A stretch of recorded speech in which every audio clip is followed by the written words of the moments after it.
ফিরে এলাম বিরতির পর। ধান খেতে ঔষধ দেওয়ার সময় স্প্রে করতে গিয়ে স্প্রে মেশিন ব্লাস্ট হয়ে মারা যায় রণজিৎ কৈরি নামের এক দিনমজুর, বয়স আনুমানিক 48 বছর।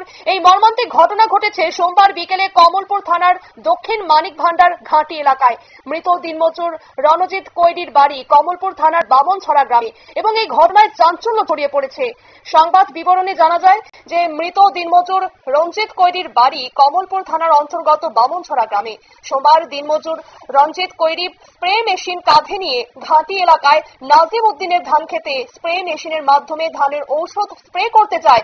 বেশ কিছু জায়গায় স্প্রে মেশিনের মাধ্যমে ঔষধ দেওয়ার পর কাঁধে থাকা স্প্রে মেশিনটি হঠাৎই ব্লাস্ট হয়ে পড়ে এবং দিনমজুর রঞ্জিত কৈরি পড়ে যায়। সেখানেই তার মৃত্যু হয়। সন্ধ্যা পেরিয়ে রাত 9টা নাগাদ দিনমজুর রঞ্জিত কৈরি বাড়িতে না যাওয়ায় তাকে তার ভাইয়ের ছেলে আকাশ কৈরি খুঁজতে বের হয় এবং জানতে পারে যে তার কাকা দক্ষিণ মানিক ভান্ডার ঘাটি সংলগ্ন নাজিম উদ্দিনের ধান খেতে স্প্রে মেশিনের মাধ্যমে ঔষধ দেওয়ার কাজ করে এবং রাত 9টা নাগাদ ধান খেতে গিয়ে দেখে যে রঞ্জিত কৈরি স্প্রে মেশিন পিঠে থাকা অবস্থায় ধান খেতে পড়ে রয়েছে। কি জানালেন এই বিষয় নিয়ে মৃতের ভাতিজা আকাশ কৈরি, শোনাবো আপনাদের।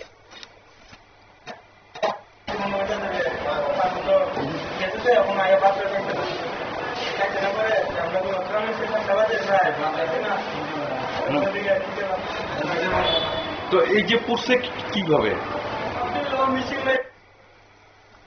আপনারা শুনলেন মৃতের ভাতিজা আকাশ কৈরির বক্তব্য। নিয়ে নিচ্ছে ছোট একটি বিজ্ঞাপন বিরতির সঙ্গে থাকুন।